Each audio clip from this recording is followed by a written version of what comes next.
اب نوٹ کر لیجئے، یہ کتابیں اگر آپ پڑھنا چاہیں تو کتاب الملاحم میں پڑھیے. بدترین عذاب عربوں پر آیا کھڑا ہے، سروں پر تنا ہوا ہے، بدترین. ایسی جنگ ہونی ہے الملحمۃ العظمیٰ، جس کو کہ میں بھی آپ کے گواہی پیش کر دوں گا، جسے کہا گیا ہے دی لاسٹ کروسیڈ. بش نے بھی کروسیڈ کا لفظ بول دیا تھا، پھر واپس لیا اس نے. نکل جاتی ہے جس کے منہ سے سچی بات مستی میں، فقیہ مصلحت بین سے وہ رندے بادہ خار اچھا، کروسیڈ کہہ کر پھر واپس لیا. یہ کروسیڈ، اس کے اوپر جس قدر نقصان ہونا ہے عربوں کا. گریٹر اسرائیل بنے گا، یہ عراق، شام، اردن، سعودی عرب کا کچھ شمالی علاقہ، ترکی کا جنوبی علاقہ، مصر کا صحرائے سینا، اور اس کے ساتھ ہی جو بہترین اس کا زرخیز ترین علاقہ ڈیلٹا آف نائل، یہ سب یہودیوں کے قبضے میں جائیں گے. اس کو حدیث میں کہا گیا الملحمۃ العظمیٰ. عیسائی 80 علم لے کر ہے مسلمانوں تم پر حملہ آور ہوں گے، اور ہر علم کے نیچے 12,000 فوج ہوگی، 9.5 لاکھ فوج. یہ نیٹو کی تیاری کس کے لیے ہو رہی ہے؟ جب یو ایس ایس آر کا خاتمہ ہوا تو پوچھا گیا تھا نیٹو چیف سے، اب کس لیے؟ تمہارا وہ دشمن تو ختم ہو گیا، اب ہمیں اسلامک فنڈامنٹلزم سے نمٹنا ہے. وہ جانتے ہیں خطرہ یہی ہے، اب اسلام ابھر سکتا ہے. مسلمانوں کے سینوں کے اندر وہ آگ ہے، اوپر خاکستر آ گیا ہے، تمہیں اٹھانا بیٹھنا، یہ اندر تو انگارہ ہے، اوپر سے راکھ ہے، اس سے دھوکہ نہ کھا جانا ان کے دلوں کے اندر.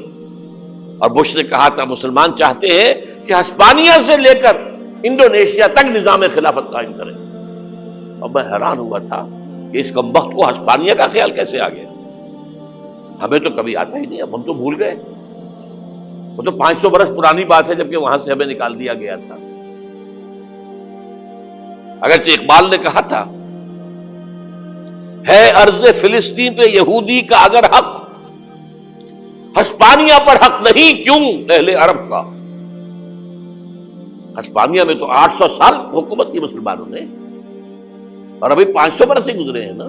یہودی تو ارض مقدس سے 2000 سال نکالے گئے.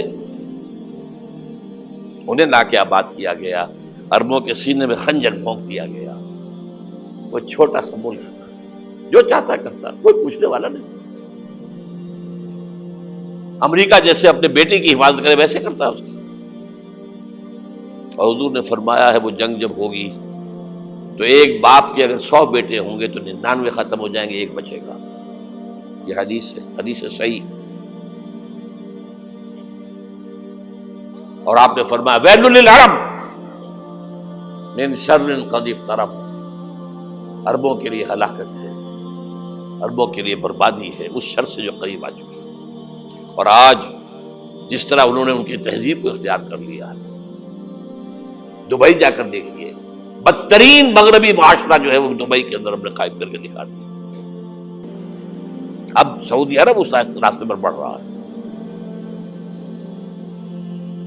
اور اس کے بعد نمبر 2 پر جو ہے ہم پاکستانی ہیں. لیکن میں اس کے وہ پہلی بات جو کہہ رہا ہوں وہ تو یقینی ہے، اس میں تو احادیث صحیحہ موجود ہے. اگرچہ اس کے بعد پانسا پلٹے گا، پھر حضرت مہدی کا ظہور ہوگا، حضرت عیسیٰ کا نزول ہوگا، اور وہ گریٹر اسرائیل گریٹر گریو یارڈ بنے گا یہودیوں کا. ایک ایک یہودی قتل ہوگا اور دفن ہوگا. یہ بات میں ہونا ہے، میں پہلی بات پر فرض کر رہا ہوں. وہ پانسا پلٹے گا جب پلٹے گا. ابھی جو سامنے ہے وہ کیا ہے؟ جس ملحمۃ العظمیٰ کہا حضور نے، جسے آرمگیڈون کہتے ہیں عیسائی. آرمگیڈون کی اگر کہیں جا کر آپ دیکھیں گے، آپ ڈکشنری میں مانی تو کیا لکھا ہے؟ A very big war which will be fought between the forces of evil and good before the end of this world. اس دنیا کے خاتمے سے پہلے خیر اور شر کی قوتوں کے درمیان بہت بڑی جنگ ہوگی. ارمجدون اسے کہتے ہیں عربی میں، اور آرمگیڈون اسے کہتے ہیں انگریزی کے اندر. اور یہ بائبل کی آخری کتاب کے اندر ہے، جو اس میں کہ مکاشفات یوحنا، ریولیشنز آف سینٹ جان. یہ تو میں کہہ رہا ہوں یقین کے ساتھ، اور زیادہ دور نہیں ہے، آیا چاہتا ہے. اس لیے کہ یہودیوں کا اور عیسائی جو کنزرویٹوز ہیں، نیو کنزرویٹوز، ان کا 5 نکاتی ایجنڈا ہے متفق علیہ، جس کے تحت کہ یہ جنگ صلیبی شروع کی گئی ہے. تو سن لیجئے آپ. آرمیگیڈون نمبر 1، گریٹر اسرائیل قائم ہو جانا اس کے نتیجے میں نمبر 2، مسجد اقصی اور قبۃ الصغریٰ کو گرانا نمبر 3، وہاں 3rd ٹیمپل، وہ مسجد جو حضرت سلیمان نے بنائی تھی 1000 قبل مسیح میں، پھر برباد کی تھی نبوکدنضر نے، دوبارہ بنائی گئی، پھر دوبارہ ختم ہوئی 70 عیسوی تک گری پڑی ہے. ان کا خانہ کعبہ گرا ہوا ہے 70 عیسوی سے لے کر آج تک. ایک دیوار ہے ویلنگ وال، جہاں جاتے ہیں، روتے ہیں، پیٹتے ہیں، ماتم کرتے ہیں، وہاں وہ بنے گا 3rd ٹیمپل. اور نمبر 4، اس میں لا کر رکھا جائے گا تخت حضرت داؤد کا. یہ تخت کہاں ہے اس وقت؟ یہ لندن شریف کے اندر، جو ان کی پارلیمنٹ کا جو چرچ ہے، ویسٹ منسٹر ایبے، اس میں رکھا ہوا ہے. ایک پتھر تھا جس پر بٹھا کر حضرت داؤد کی تاج پوشی ہوئی، پھر حضرت سلیمان کی ہوئی، پھر وہ پتھر رکھ دیا گیا جب حضرت سلیمان نے بنایا ہیکل مسجد اقصی، وہاں رہا وہ. ہر بادشاہ جو تھا یہودی اسی کے اوپر بٹھا کر اس کی تاج پوشی ہوتی تھی. سن 70 میں ٹائٹس نے گرایا اسے، ہیکل کو، وہ پتھر لے گیا، وہاں سے روم گیا، روم سے آئرلینڈ گیا، آئرلینڈ سے اسکاٹ لینڈ آیا، اسکاٹ لینڈ سے انگلینڈ آیا، اور اب وہ رکھا ہوا ہے 14ویں صدی عیسوی سے آج تک. وہ ویسٹ منسٹر ایبے میں رکھا ہوا، ایک کرسی کی سیٹ میں اسے بنا دیا گیا ہے تخت کی شکل میں. اب انگریزوں میں کوئی ملکہ ہو، کوئی بادشاہ ہو جس کی بھی تاج پوشی ہونی اس میں ہو، یہ لا کر رکھا جائے گا 3rd ٹیمپل میں. اور اس پر یہودیوں کے خیال کے مطابق ان کا مسیحا آئے گا جو مسیح دجال ہوگا. عیسائیوں کے خیال کے مطابق حضرت عیسیٰ آئیں گے، وہ ہمارا بھی خیال ہے حضرت عیسیٰ آئیں گے علیہ السلام. بہرحال یہ تو بعد کی باتیں ہیں نا. اس وقت جو میں عرض کر رہا ہوں، عربوں پر بہت بڑا عذاب، اور پاکستان کا معاملہ البتہ یہ ہے، میں یقین سے نہیں کہہ سکتا. ہینگنگ ان دی بیلنس، ہو سکتا ہے اللہ تعالی ہم پر رحم فرمائے، ہو سکتا ہے، اگرچہ اسی پہ شرائط ہوں گی. چمن کے مالک اگر بنا لے موافق اپنا شعار، اب بھی چمن میں آ سکتی ہے پلٹ کر چمن سے روٹھی بہار، اب بھی ہو سکتی ہے. اور یہ بھی ہو سکتا ہے کہ اللہ تعالیٰ نے معجزانہ طور پر ہمیں ملک دیا، ہم نے اللہ سے بدعہدی کی، وعدہ خلافی کی، غداری کی، لہذا سزا دی جائے اور ہم سے یہ ملک چھین لیا جائے. It's just possible. دور نہ سمجھے، اسے انہونی بات نہ سمجھے. جو گھیراؤ ہو رہا ہے آپ کے مغرب میں نیٹو فورسز اور مشرق میں بھارتی فورسز گدھوں کی طرح بیٹھے ہوئے انتظار کر رہے ہیں پاکستان اور ڈسٹیبلائز ہو جائے، یہاں اور بدامنی ہو جائے. اب لاہور میں پھر آج دھماکے ہو گئے ہیں.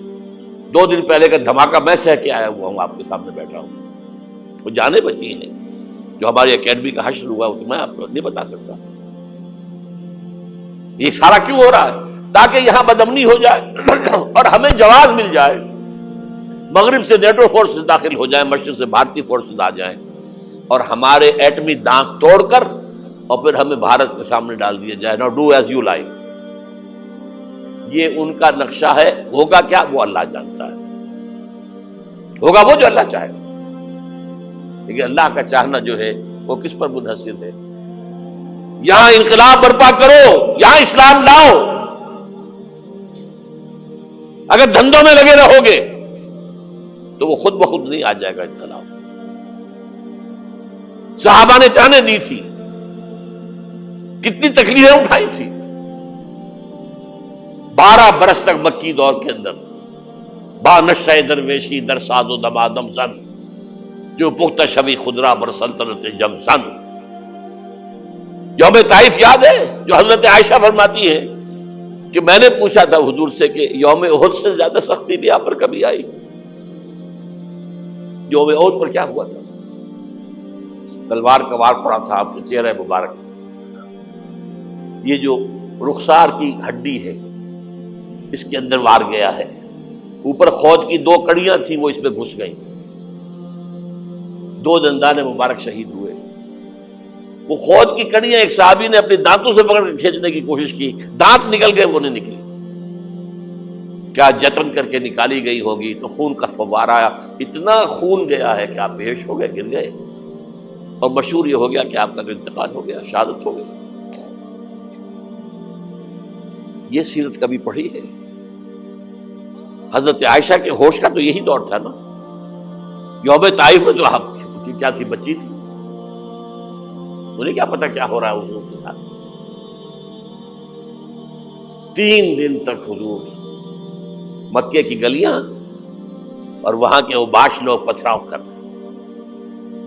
گئے تھے اس امید میں کہ شاید وہاں کا کوئی سردار ایمان لے آئے، تو یہاں تو ابو طالب بھی فوت ہو گئے، یہی دنیاوی سہارا تھا، خاندانی سہارا تھا ابو طالب کے ذریعے، اور گھر میں ایک دلجوئی کرنے والی رفا، خون جا کر جوتیوں میں جم گیا ہے، جوتی اتر نہیں دی، پھر وہاں سے واپسی پر جو دعا مانگی ہے، اللہم الیک اشکو ضعف قوتی وقلت حیلتی وہوانی علی الناس، پوری نہ ہو جائے۔ اور جب صحابہ کدالیں چلا رہے ہیں تو کیا کہہ رہے ہیں؟